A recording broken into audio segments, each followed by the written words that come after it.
video. We're going to try and get some of the rad and intercooler and my crash bar put back on in this video. But yeah, we're going to start with bleeding the clutch just because it's easier to get to without the crash bar and everything in the way. Because I've got to put this little makeshift bottle to hold it, to get all the air out and get the right fluid through. And then, as you've seen on another video, just use the like a pressure bleeder, I think, or what this is called. I don't really know the exact term for it, but basically you build pressure in this, you put your brake fluid and clutch fluid into this, and it basically pumps the fluid through. So rather than you keep pumping the pedal, this just basically reacts as the pedal would. For the brake fluid, what I'm going to use, clutch and brake fluid, what I'm going to use is Motul RBF 600.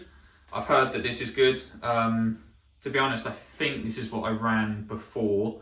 I just can't remember if it was 650 or 600. I think it makes a little bit difference to the boiling points or something like that.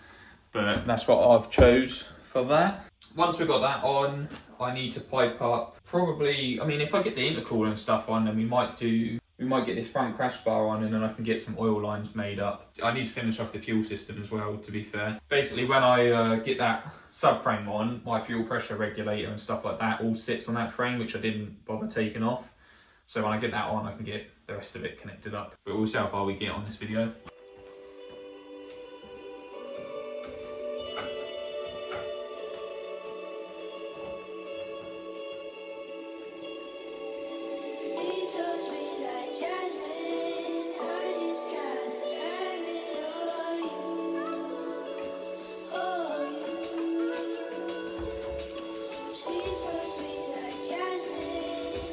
So on the front of your box, this is where your bleeder goes in to your gearbox, to your clutch. You just take the little cap off, or have on the end, just a little rubber cap. And then we've just got a little part in here.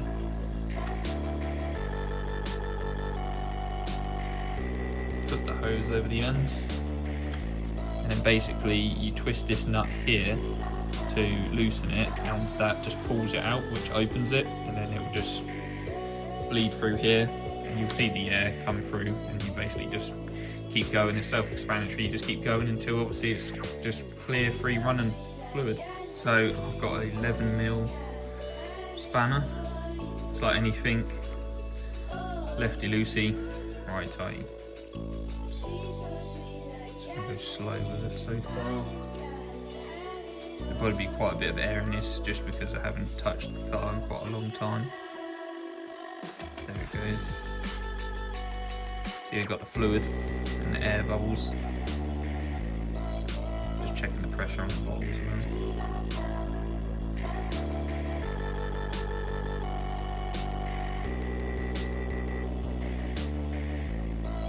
Obviously don't want the air at all. Alright, looks like it's running clear to me.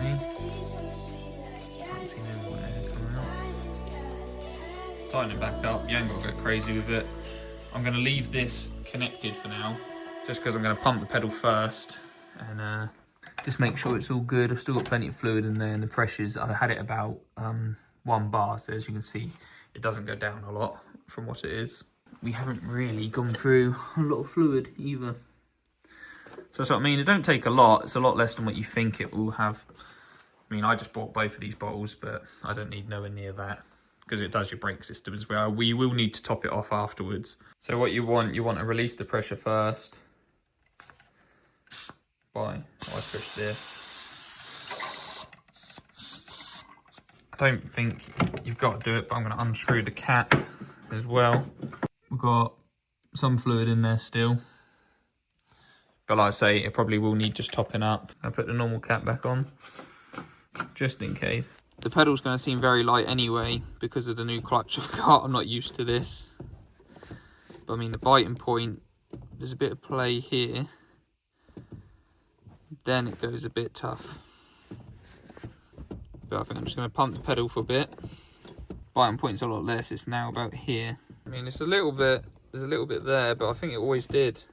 But yeah, I'm just going to pump it a couple of times, and then I'm going to bleed it again, I think, just to be on the safe side, because I've got plenty of fluid left in that bottle. Might as well do it again. Pedal definitely feels better. It was quite hard to tell because obviously it's a new clutch. It's supposed to be a lot lighter, so it definitely doesn't feel nowhere near as heavy as like the Helix clutch. The Helix clutch was just, yeah, it was pretty brutal, but I got used to it after a while. But yeah, we've got plenty of fluid, so I'm going to pressurise this up again, and then yeah, just finish off bleeding it. Same process as last time.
So for some reason, the bolts on the crash bar don't seem to line up. It seems like it needs to come in a little bit. I don't know if it's still because of the weight of the engine or the way it's separated, because it's been sat for so long without, so I don't know if it's moved a little bit.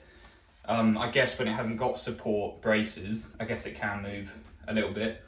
So all I'm going to do is make some sort of ratchet around here to try and pull it in. I'm only going to ratchet it obviously enough to give us the slack that we need.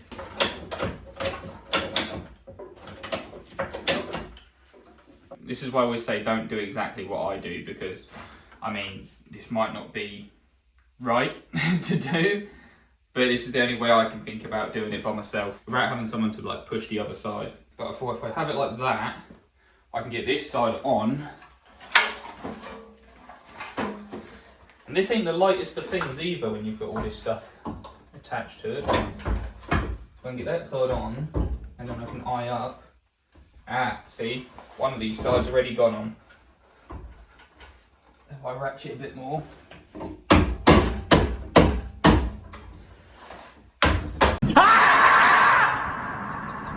As you can tell, a bit of brute force, and it seems to be going. This bracket needs to go over as well. Power steering bracket just needs to be pulled over. Right, so that should hold that side on. I reckon that's why I left this boost pipe clip loose, so I can move it out of the way to get to it. I must have struggled taking it apart.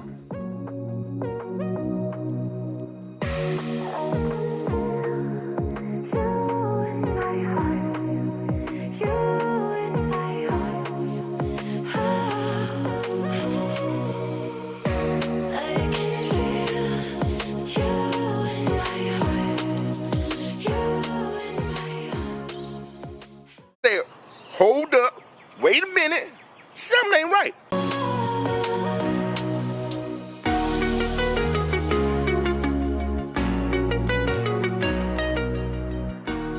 So while I've just been looking round, I was trying to figure out where this wire goes. Turns out this actually goes in front. I think it clipped along the front of the crash bar. So what I'm gonna have to do is basically take the ground off that I've got still connected, pull the wiring out, and then bring it round the front, and then connect all back in to that. I mean, this is why you should always really take pictures and video what you've done, but I know where most of these connectors go, and it's just about what way it routed, really. But yeah, it's going to be nice and neat, tucked out of the way then, because at least, like I said, I was thinking it seemed a bit too many wires to go through the front, but we'll get that sorted.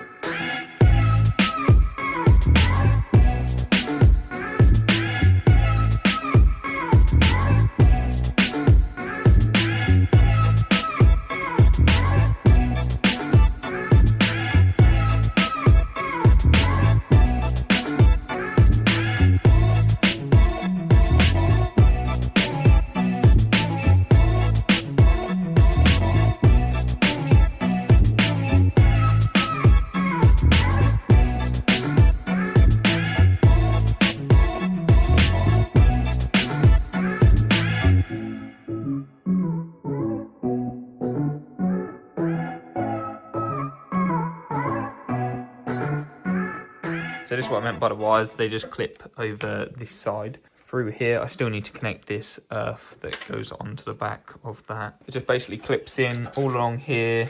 You have your horn wire that just need to connect up.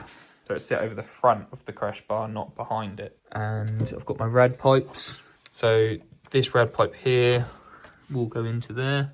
This one here that comes off the top of the rad, that's going to come through into that.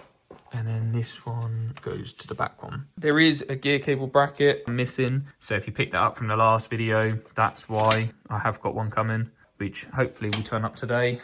And I'll get it fitted as well. So I'll tidy that up. I've just been looking back at some videos basically to see what way the pipes and the wires were routed, because I don't want to put one on top of the other where it's supposed to be switched, because I know it was very tight for clearance on here. Slowly getting there. It's looking a bit more. I know this bit looks a mess, I have got to admit, but yeah, we're getting there now. Let's tidy up these other bits.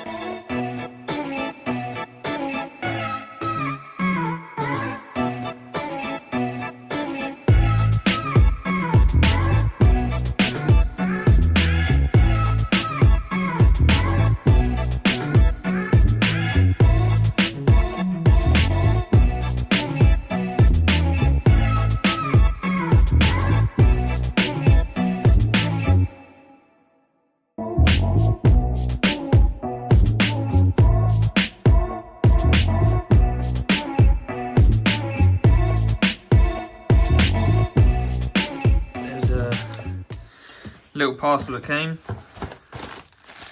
Some air fresheners. But this should be the gear cables for the gearbox mount.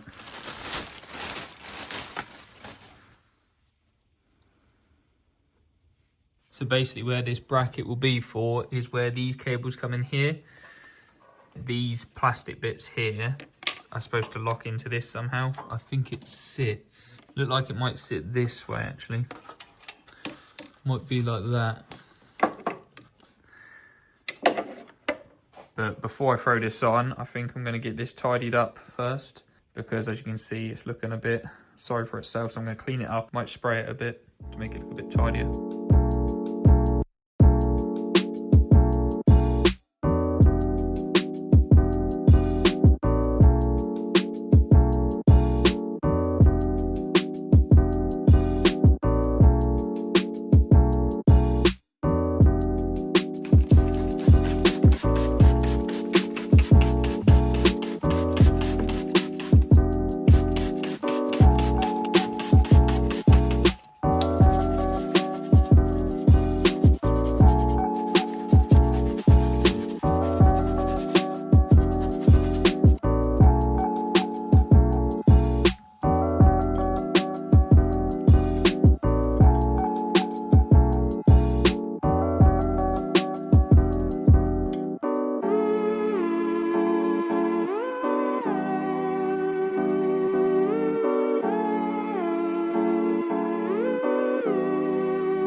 While we're tidying up the gearbox bracket a little bit, I thought we might tidy up these drive shafts. I know how expensive these are. I mean, I'll probably break one at some point. I mean, these are still holding out, these RS ones. They're slightly thicker, so they're a lot better than the ST ones. As you can see, there's quite a lot of surface rust and stuff on it, so I think I'm gonna try and clean them up a bit and spray them with that bracket.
Now I've got the drive shafts cleaned up and I've sanded them down a bit just to get that surface rust off, because that's all it is on here. I took the stickers off as well, ready for paint. Give it a final wipe over with some cleaner and stuff to make sure there's no oil and stuff on it, because that was the main thing. I think there's quite a bit of oil that came from the gearbox side when it went wrong, because it actually blew off the return pipe, oil return pipe to the turbo, hence all of this smothered in oil. Cleaned the crash bar and the rad and everything like that. I cleaned off camera, and the engine bay cleaned off camera. But that was before I put the engine back in. Basically, just gonna final wipe, clean them up, mask them up, and then they'll be ready for spraying.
So I think I'm going to end the video there.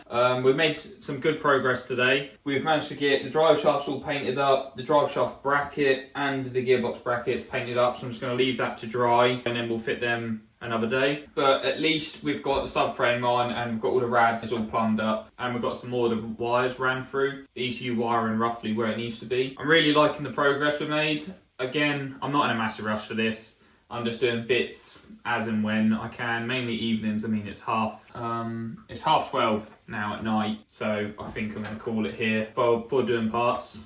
Obviously I can, when you get stuck into this, you sort of just want to keep carrying on and you lose track of time. It's all coming together nicely. Obviously, like I say, this is a good insight for you to see how much work actually goes into it and where things go, maybe if you're building one yourself or you just want to know where something goes or how it's routed. I'm trying to show as much as possible. In the next episode, we'll probably get the rest of the front. I guess it's a front surround. I mean, that's crash bar, so I guess that's just a front surround. I don't really know what the technical term for it is, but yeah, we'll get that on next. At least then I can finish off the wiring, because a lot of the wiring actually clips onto that, and my coolant hoses all run along that side, so we can get the coolant tank in and finish off them pipes. Then we'll probably get the gearbox bracket fitted, which then would finish off that side of things, so I could probably get some heat shielding in there then once we got that down, and just tidy up some other bits. Thank you guys so much for watching, and I'll catch you on the next